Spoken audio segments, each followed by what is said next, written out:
OT, baby, outnumbered overtime. And Geraldo, I'm so sorry. I thought I made it very clear. Our live version of Outnumbered on Fox News was coming to an end, and you were making your last thought. I was about to make the Gettysburg Address. Yeah. And then you told me I have 7 seconds. Yeah, five actually. Five, all right. But continue. No, I think that for all his missteps, because there is an inherent power in the Republican agenda, I would like him to start saying, I built this, I built that, I built that, and show the Hotel Commodore, which was a slum on 42nd Street, his first big job, 26 years old, the year I met him. He took the Hotel Commodore and he made it the Grand Hyatt. It totally changed all of Midtown Manhattan. I mean, it really had a very, very expansive effect. I would have him on Route 1 in New Jersey, showing the potholes or the decayed bridges with the rust and and say I'm gonna privatize some of these and make them toll roads because that's the Republican way or the Libertarian way, and I'm gonna borrow this free money and I'm gonna put people to work, and I have a plan, and this is here it is, and it's right on paper, and here's how the budget works out. This is no BS. Nobody can build like me. I'm gonna get America going again and stop all this crazy stuff about. But wouldn't you appreciate a plan for anything? You know, for example, I care about national security, foreign policy the most, and something that really gets my goat is that people vote national-wide. There's numbers that show people trust him more to fight ISIS than Hillary Clinton. She's got a plan. What I always say is it a satisfying plan for you, though? Well, but here's that's the next question. The first question is you can log on to www.hillaryclinton.com, whatever her website is, and read her plan. Yeah, it's very and then specific. you, as the voter, can make a determination about whether it's a good plan or not. He doesn't provide that, and to me as a voter it's very insulting, and he dismisses it with, well, I'm not going to provide you information that's going to feed the enemy. We're not asking you for a battle plan, we're asking you for a strategy. How are you going to approach this, the preeminent challenge of our time? To your point, which I think is one of the most important things that civilians can do, is show that they have a strategy, because I think it's incredibly dangerous when you have someone like Hillary Clinton, who's a warmonger. She's a total war hawk who will send thousands or millions of people to an early grave because she's a horrible strategist. She doesn't know what she's doing, and she doesn't appreciate human life. I agree with what Geraldo said about we have to get back to his original message. And I know everybody always harps on the ice skating rink, but that's something that means a lot to New Yorkers, because we have seen so much waste, fraud, and abuse with government, and they just destroy everything they had. And here they had this golden property, and they're however many millions over budget, and it's never getting done. It reminds all of us of the Second Avenue subway. I mean, there's just everywhere. It's always emblematic of what's wrong with government. And he stepped into a project and made it phenomenal, and it was easy, and he did it under budget, and Ferry Point and the west side of Manhattan. And so it's just emblematic of how he could cut through the nonsense and get stuff done, and why he doesn't talk about that, why he doesn't focus on that. What about Atlantic City? Because I agree with you. I love Trump. I take my girls there, at least once a week in the winter, and they love it. And it's one of those usable parts of Manhattan that show why this is such a great city. And his name is all over the place. His buildings are all over the place. A lot of people live in them, especially just off Riverside on the west side. So why aren't more New Yorkers getting on board with him? Well, what about Atlantic City? I've not even been there, so I'm only speaking of TV footage and photos here, but it looks like tremendous failures there. Tremendous waste. I mean, I guess you could say he wasn't the only one who failed in it. Right, but the thing is, as he says, he got his money out. Okay. He got his money out and then used bankruptcy to protect. I think that What about the thousands of employees? That's a very legitimate question. People have to. But here's I just want to give you a scenario, a scene. I'm going to set a scene.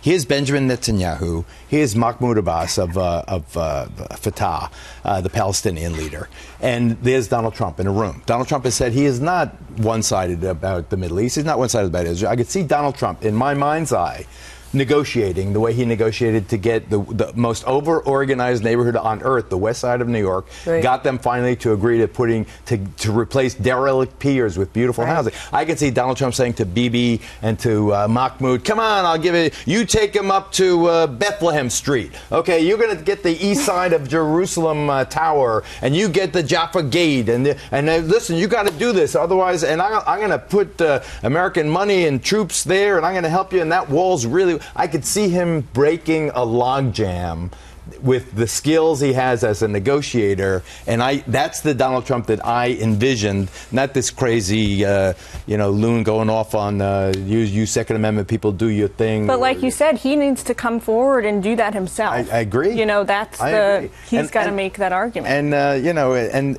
these sloppy.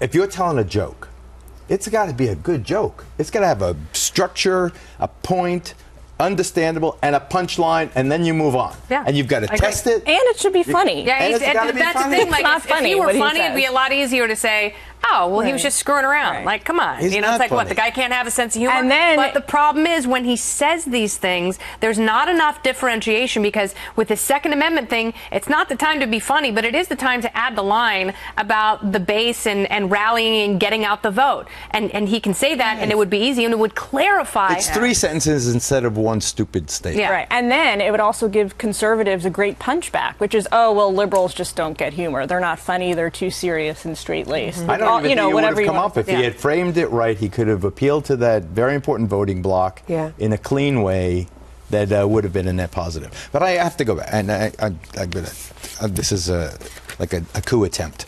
But I think the Seth Rich thing, the 27-year-old shot to death on July 8th in Washington, D.C., shot in the back. With at first an apparent robbery, then the cops say nothing was taken, and WikiLeaks last night saying they were offering $20,000 reward. Really? Can I just say something about that? And this, no one. Okay, when the DNC was so they were so hot to shape this narrative toward the Russians, right? Because they wanted to make sure that they tied Donald Trump with Russia, and they're also worried that Russia might actually have her deleted emails. That they didn't wait long enough for the story to actually unfold. And what Julian Assange said then was, well, we don't normally work with state actors. Normally, it's whistleblowers who come forward and give us a majority of the information that we have. No one wanted to hear that. No one wanted to believe that someone from within the DNC might look around and see that something is wrong here. Does anyone know whether or not this kid, Seth Rich, had access to that? Could he have technically done this caper? I mean, after Edward Snowden, who knows? And he could have been a Bernie supporter. As far as we know, he could have been a Bernie supporter who sees these emails, sees the stuff coming through, and then realizes. Then who murders them? And do you really murder someone to keep them from releasing more emails? I mean, it's too wacky. It's too crazy. I mean, it's been pretty damaging. I mean, look at Debbie Wasserman Schultz. Bernie Sanders is now campaigning against Debbie Wasserman Schultz. Remember Mena, in Florida. Arkansas? There was someone got killed at the airport down in Mena, Arkansas. Remember that from years and years ago? And then the Vince Foster suicide. There was they say it was a murder.